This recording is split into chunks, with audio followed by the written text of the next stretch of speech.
Good morning mga sisilab. Gagawa tayo ng salad. Wow! Tapos lagyan natin ng tomato. Wow!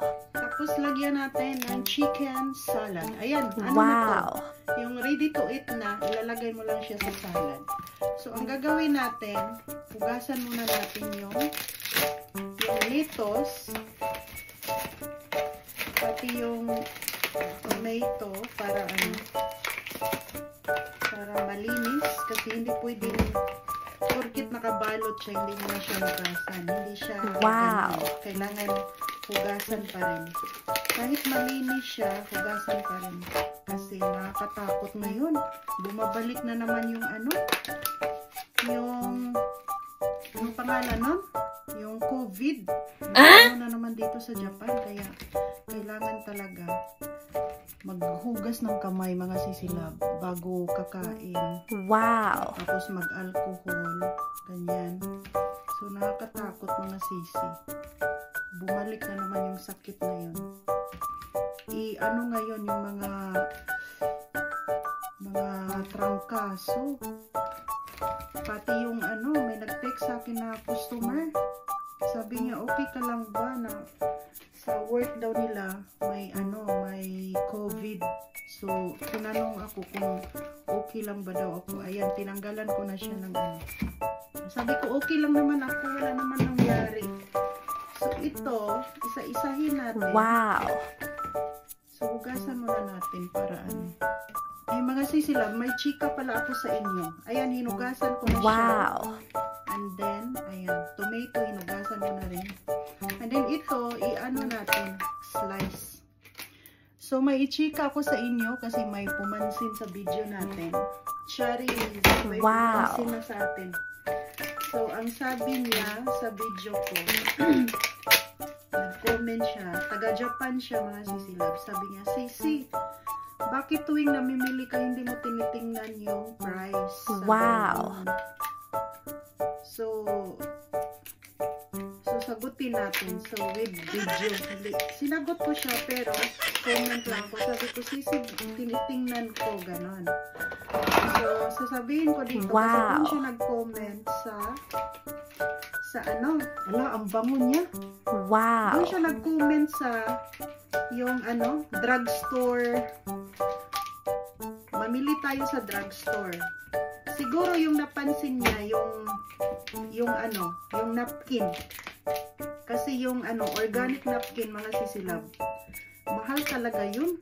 Wow! Mahalin yun eh. So napansin siguro niya na ang organic napkin kinuha ko kasi yan talaga yung ginamit ko. Kasi yung iba malalaki mga sisilab, matigas, parang nakaano sa mo ba? Sa panty mo. Parang nahihirapan ako. Iba kasi yung organic napkin kasi malambot, tapos wow! Hindi siya mainit pag gamitin. Tapos pag may rigla ka mga sisilab, talagang sinisip-sip niya yung dugo. Kaya madali lang mapuno yung napkin na yun. Tapos ngayon, pati yung sabon yata, sabon na panglaba. Mahal kasi din yung sabon na panglaba. Yung Ariel. Wow! Bakit Ariel ang napili ko? Dahil yung Ariel na sabon, mga sisilab, pag naglaba ka, lahat ng mga amoy, mga baho ng paa, lahat talaga. Pati kilikili, yung amoy ng dito sa damit, lahat yung mga amoy na hindi mo kailangan, talagang pinapatay niya yung mga germs. Kaya mamahalin yun. So, bakit ko siya napili? Dahil pati yung ng washing natin, yung drum ng washing is, pag ginamit mo yung Ariel is malinis. Kaya wow! Siya mahal. Kasi sabi niya doon sa comment, kasi siya daw, pag namili, tinitingnan daw niya yung price. Ako tinitingnan ko, pero pag type ko na mga product, alam ko na kasi yung mga price. Pag type ko na product, kahit mamahalin siya, basta gusto ko siya, bili-bili ko siya mga sisilab. Wow! Kasi hindi naman para sa iba yun, para naman sa'yo. So halimbawa kapag may type akong katulad ng Kayani, Yung kayani kasi natin, mamahalin yun kasi organic. Kahit mamahalin yun, kasi yung iba ayaw nilang bumili dahil mamahalin. Wow. Mahal nga daw. Kahit mamahalin, kung yung katawan ko is hindi naman napapagod, pag nakatayo ka 8 hours, hindi sumasakit. Wow. Okay lang sa akin. Kasi yan yung ano ko sa sarili ko, bali regalo. Wow. Kahit mamahalin siya, regalo ko sa sarili ko. Ako naman yung nag-i-earn, kumikita para sa sarili ko. Kaya kahit Wow. mamahalin siya mga sisilab, gusto ko talaga siyang bilhin. Ganun ako.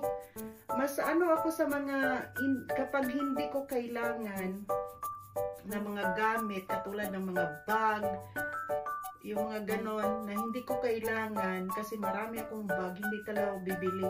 Tulad ng mga sapatos, kapag gusto kong bumili, kahit mahal siya, basta gusto ko, bilhin ko talaga. Ganon ako Wow. kasisi. Kaya sabi nga, kasi siya daw, pag bumibili, tinitingnan yung price. Ako kasi, pag alam ko na yung mga gusto kong bilhin, alam ko na yung price, hindi ko na Wow. tinitingnan. So, yung mga pagkain naman, tinitingnan ko kung ano yung mga mura. Katulad ng isda, mahal yon mga sisilab, yung panga pa lang. Pag mahal, Wow. kung gusto mo talagang kumain, so bilhin mo talaga. Para naman sarili mo yun, hindi naman para sa iba. So, yan lang yung ano ko. Pag comment ko sa iba kasi, kino-compare nila yung sarili nila sa iba. Magkaiba kasi tayo. Pag may pera ka, kung ano mong gustong kainin, kung gusto kang kumain ng masarap, kahit mahal siya, kakainin mo. Kasi para naman sa sarili mo. Pero pag yung mga hindi kailangan sa buhay mo, yung hindi kailangan na bilhin, huwag mo bilhin kasi sayang. Sayang, di ba? Hindi mo magagamit. Ganun. Kaya, ganyan ako mga sisila. Pero sa mga damit, pag may gusto ako sa Shein, mga ganun, basta mura siya, bibili ako. Pero ngayon, in-erase ko na yung Shein. Kasi may nakita akong video na hindi pala siya maganda dahil yung ano, yung mga trabahante doon, mga sisilab, hindi binabayaran. So, in-erase ko na yung apps na yun. Hindi na ako nag-order. Thank you for watching. Bye! So, ayan, lagay na natin. Dito ko nilalagay mga sisilab kasi lagyan natin ng sauce. Ayan. So, yan lang yung chika ko. Kasi napansin niya. Taga-Japan kasi din siya. So, kanya-kanya naman tayo ng sarili. Mga sisilab. So, kung ikaw, nagtatrabaho ka, may pera ka, kung gusto mong bumili kahit mamahalin yan, kahit Louis Vuitton pa yan, kung talagang type mo yung mga product na gusto mong magkaroon, hindi mo tinitingnan mo yung price pero kakayanin mo kasi gusto mo. Ganon. Ilagay natin yung tomato. Parang ganun din yung ano ko style. Pero hindi ako maluho sa mga ano branded. Maluho ako sa jewelry kasi alam ko ang jewelry is madali lang ibenta. Wow. Dadalhin mo lang siya sa ano, sa jewelry shop, mabenta na. So, ito yung breakfast din natin. Wow. Ayan na, luto na. So, lagyan natin ng sauce. Ayan.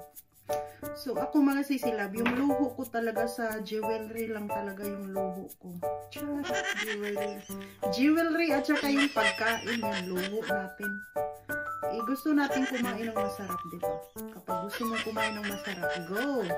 Basta yung pera, nanggaling sa pinaghirapan mo. Charot. Ayan.